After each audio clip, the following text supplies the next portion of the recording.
So, I actually started this blast a few days ago, but I was right in the midst of like full throttle putting this web page up, and I'd been spending quite a few hours uploading audio files, adding text, just finishing up getting the web page ready and doing kind of the more like cut and paste part of it where I'd already created most of the content. I just needed to get it onto the web page. And so I just taken a break, and I was listening to one of the podcasts that was probably one of the inspirations for me even doing this, called Moe Factz with Adam Curry. And at the same time, I was playing this like live action gin rummy game because it's really odd for me to just sit and listen to something. I normally have to be doing another thing.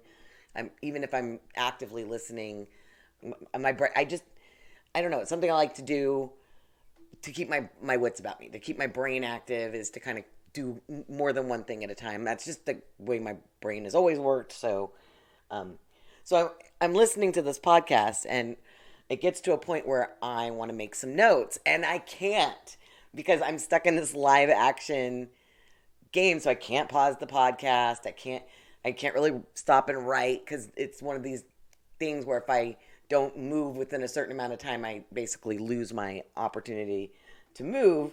And I kept getting stuck in it because you also can accrue a jackpot, and if nobody wins a greater majority of points, then the jackpot rolls over. So I have this huge jackpot. It keeps happening over and over again. So I had to re-listen to the whole 45 minutes.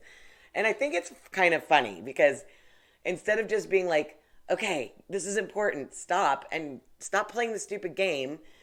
Who cares about this? It's not money. It's not anything important. But I couldn't bring myself to stop. So I ended up having to listen to like the last 45 minutes. And I'm going to post a link to the episode I'm talking about, along with this blast.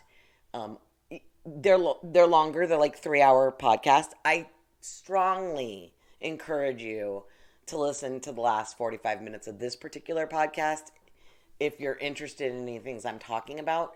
But I find this particular podcast to be really enlightening and interesting because it's a very different perspective than than you probably have ever heard before. It certainly challenges some of the narratives and that we're educated on in general. So I just this is my pitch for Mo Factz. But in this particular episode, um, they're talking about um, basically, well, this part of it, anyways. He starts to kind of get into a, a bigger argument for what he calls it atonement, but is generally referred to as reparations. He makes a really good point a little further into this, where he talks about the difference between atonement, which is where the person who has done something makes it right, as opposed to reparations is basically folks begging to be repaired. So I thought that was an interesting distinction. But where I really picked up was he's playing clips from like Bob Woodson, which I thought was pretty interesting. And he was apparently a pretty big uh, mover and shaker in the civil rights um, era. And I didn't know a lot about him. Um, but they after so they get on to the topic about how education has changed, and one of the things that Adam says that really kind of like sparked an interest in me is he said we've we've taken like the respect out of education, and it started when you stopped spanking kids. And I thought it was an interesting point because I actually went to an elementary school in Illinois where they still had corporal punishment, where I was actually spanked. Miss Martin, man, she hated me.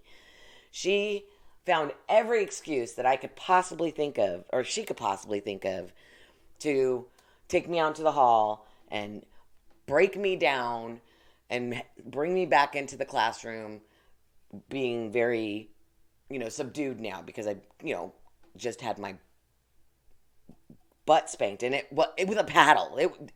I cried. They spanked you until you cried, and this was common. This was not, this wasn't weird. My parents didn't think it was strange. Nobody thought this was odd.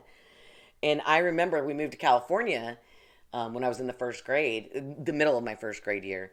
So same exact grade, Illinois versus California. Something happened in the class. I don't remember exactly what happened, but all of a sudden, like, I start crying and hyperventilating. And the teacher is like, comes over and she's like, what's wrong, hun, And I'm like, I don't want to get spanked. And she was like mortified. They brought me to the office. They called my mom in. My mom was like, they're like, we're really worried that, because she's like very upset that she's going to be, spanked. Is there reason for concern? Like, there was this very, like, they were super like, oh my God, this poor girl is getting beaten at home, clearly, And my mom explained to them that no, in Illinois they still have corporal punishment in the rooms, and I was a pretty spirited kid, so I got it quite frequently, and I still remember the looks on their faces, like it's like a picture because there was like 3 of them in there, and they all like looked dumbfounded and horrified and just aghast at the mere idea that I had been spanked. And the reason that this came up for me when they were talking about it is because we have changed our education system quite a bit. There's no longer, like, I've seen cartoon articles about this where you got the in the 50s it was the parents and the teacher together asking the kid, why did you get an F? And nowadays it's the parent and the parents yelling at the teacher, why did you give my kid an F? And so I thought it was an interesting idea because our education system is really changing. I mean, certainly now we've got computers teaching kids. I had a conversation with Chance the other day where because he's back on campus, and we talked about, because in another podcast I listened to that's called No Agenda, they were talking about Schoology, and they were kind of running down what that would look like, which is basically kids sitting in little plastic pods with a laptop in front of them using the Schoology software while the teacher sits in front of the classroom and just monitors them. I'm like, that's not education. That's not teaching. That's not teaching kids how to free think. It's teaching them how to just shut up and sit there and absorb. And I don't think that's education at all.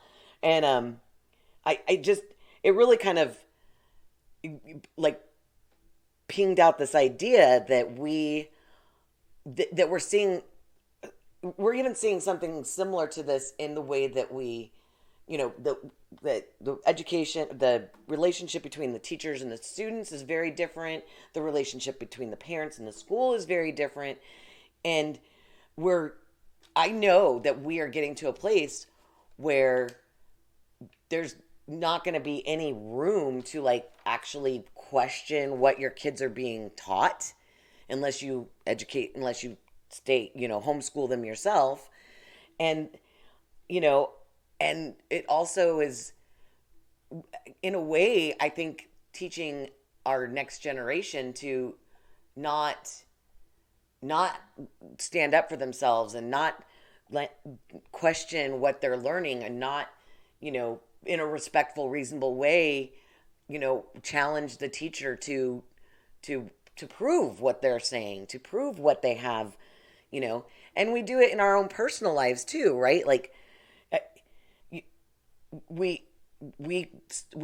I know that I am feeling less and less comfortable in many situations, like at work and in family gatherings, being out in public, hanging out with my friends, to truly, question or challenge something that somebody said, particularly if it's being driven by like media, the mainstream media narrative, because a lot of people are just hook, line, and sinking their teeth into that. And, I think that it's becoming, because of the COVID thing, where we're not hanging out in public anymore. We're mostly being social on networks of some sort, or social media. That this is going to become a really different problem, because now you can just unfriend somebody or stop following them if you don't like what they have to say. And a lot of people are doing that. I see it all the time. Had to unfriend another person today because I can't stand racists or whatever, and not to say that I purposely am friends with racists. I'm sure I have folks who subscribe to racist ideas that I happen to be friends with. And I have spoken out against people when they say or do things that strike me as having a racist like undertone, or worse yet, blatant like regard. And I just think it's really, it worries me a lot, because it's either, I feel like there's this kind of like push to kowtow to things we either don't agree with or we don't understand because we don't feel comfortable, or we're being pressured to retweet or repost stuff that is like, if you can't post this, you're not a good person. There's all these weird layers to what we're doing here, and there's so many non-starters now. There's so many subjects that if you even bring it up, the conversation just devolves into name calling and crap, and I just thought it was really, a really interesting concern, and then they went in a little further, and he actually played a clip from Louis Farrakhan, which is really pretty unusual.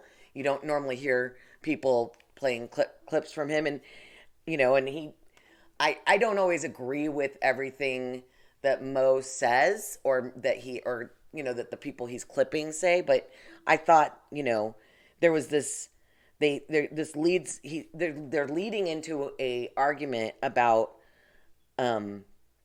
basically financial independence, and because there's all these arguments like against doing some sort of reparations, or atonement, as Moe likes to talk about it. The Gucci reparations argument is how they refer to it, and that's the one where, like, if you give all these people this money, they'll just go waste it on Gucci and whatever. And Moe's attitude is basically, yeah, and it's just kind of like the same as if you get a court settlement from like you get into an accident and the company settles with you, and then you get a big chunk of money and you go blow it all in Vegas.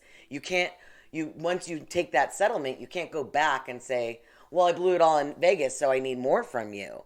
And Moe's point is if you do this, if we do as a country pay this reparations to the American descendants of slavery, then we end the you owe us argument, because they can't come back to the table and said, I know you gave us this money, but we need more because you guys did all this bad stuff to us back in the past. It doesn't work that way, because once you have reached the settlement and you've accepted the money, and what you do with it from that point on is your business. And he talks about like how having financial independence really, some people can build that up from zero, but most people need some sort of support. That's why we have investors, and that's why banks give loans, except for, of course, that puts you not as independently financially independent, because now you are tied to a bank. But if we set up a situation where we're teaching our children how to be responsible for money, they were talking about credit scores and how the Credit Karma, gosh, when they talked about Credit Karma, that actually was, I hadn't even thought about the fact that Credit Karma is a behavioral tool. It can be looked at that way, because that's the way Adam looks at it, is it's a tool that's going to teach people like that their behavior is affecting how much credit they can have, and Moe's argument was, yes, but some people didn't even understand what credit scores were, or didn't know how to utilize that information at all. And he said, I really liked that he pointed out that that if your only source of income is to rely on a job, it's a very uncertain life. And he says, and a majority of the working poor fall into this category, and that a good portion of the American descendants of slaves, a vast majority of them, will spend their entire life relying on a job as their only source of income. And anybody who's currently living in the day and age of today with the COVID-19 thing, I certainly am feeling that because I don't have a job right now. I'm fortunate. I had some safety net, but that is, if I dwindled that down to nothing, then I'm done. Then I'm sunk.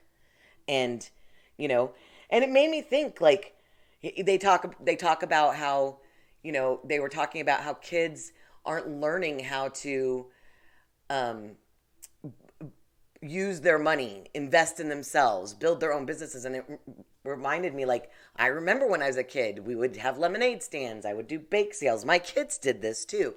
Like learning the idea of being an entrepreneur and being your own business owner, that I think that is a little bit lost on the generations that followed me.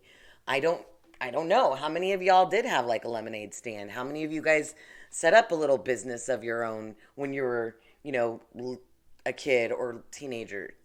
There's certainly lots of kids that have done that. Moe was talking about his daughter. They're working with somebody to get her own little entrepreneurial business off the ground, and she's 16. And I'm like, that's great. How can I do? My son actually kind of was. The reason we have this microphone that I'm recording on is because he was pitching to me that he wanted to do this like streaming stuff, and I was interested in the podcast thing. So I was like, all right, let's invest a little bit of money in a decent microphone so that we can see how it goes. So I didn't pay an arm and a leg for this microphone, but it's not a little cheapy piece of junk that is it's a decent microphone for what it is. And he was interested in trying to, and so I supported that. Like, I mean, granted it was online, but he was trying to find a way to generate some sort of revenue of money for himself, which I thought was a great idea, and I guess for me, it's just with everything that's going on right now in the world, my mind is really open to looking at what we should be really concerned about. And I know lots of people are very concerned about the fatality of this virus, and as a result are being very supportive of messaging that we need to stay shut down and we need to mask up and we need to do all this. And I'm not diminishing that fear, and I'm not saying you don't have a right to have it. But in the meantime, what we are doing is we're killing small businesses. We're totally radically changing the way that we're educating our future generations. And on top of it all, we're eliminating we're eliminating the idea that being financially independent is the way to go. And by doing all of this stuff that we're doing, my kids always joke that I need a tin helmet sometimes. I'm not saying that all of this is being done maliciously or there's some evil, grand wizard out there that's, ha-ha-haing in the background, because he's doing something, mischievous or he's, succeeding at his evil plot. I'm not saying that's happening. I think that what is happening is that we're looking at trying to solve problems, and you can't always see what's going to happen in the future, But we can take a look at some of the things that are going on right now and be concerned about whether or not we're heading in the right direction with our solutions. You know, these are just some thoughts that were triggered. This last one a little bit differently than I had originally thought it was going to go when I started. Not unusual for me. I'm going to post a link to the episode, like I said, that triggered all this for me. Um, and I'm really curious of some of the things that you might be thinking about how we're the effects that we're having on people's ideas around financial independence, around education, and how things are different, and how they've changed, and for the better or for the good. I have to say, I'm not so sorry that we don't have spanking in school anymore. I didn't particularly like it. And to be honest with you, I don't remember a single thing I got in trouble. Oh, I do remember one. I had a candy cane in my pocket from the Santa Claus visit we had gone to the night before. I pulled it out of my pocket at recess, said, "Oh, I've got candy." I put it back in my pocket, and one of the little Karens to be, I don't remember what her name is or why. She probably hated me. Who knows? Went and tattled on me to Mrs. Martin, who then took me out into the hallway and paddled my butt because I had a candy cane in my pocket. I don't remember. I don't know why that was a punishable offense. I guess you weren't allowed to have candy at school. Who knows? But it certainly didn't change my behavior, change any direction, or make me act or think differently. It just made me think she was mean. And so, I'm using this as an example of, if there are things that we have changed about the way that we think about education and the way that we educate our children that I think are good.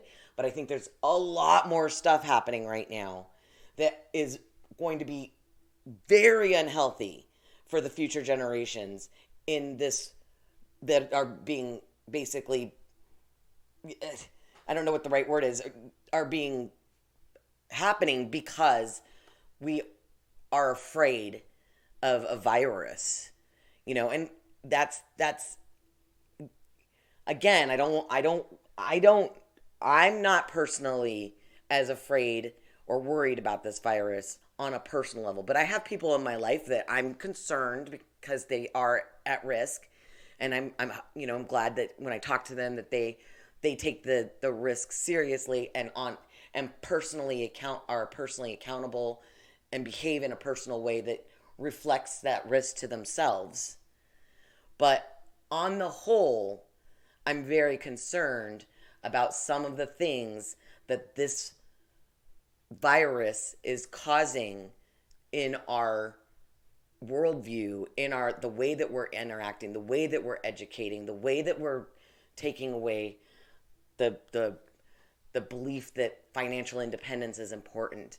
And then on top of everything else, we're not looking at in my opinion, the long-term effects of what this last 7 months has already created. So that's what I have to say. What do you have to say? Y'all take it easy now. We'll be talking to you again soon.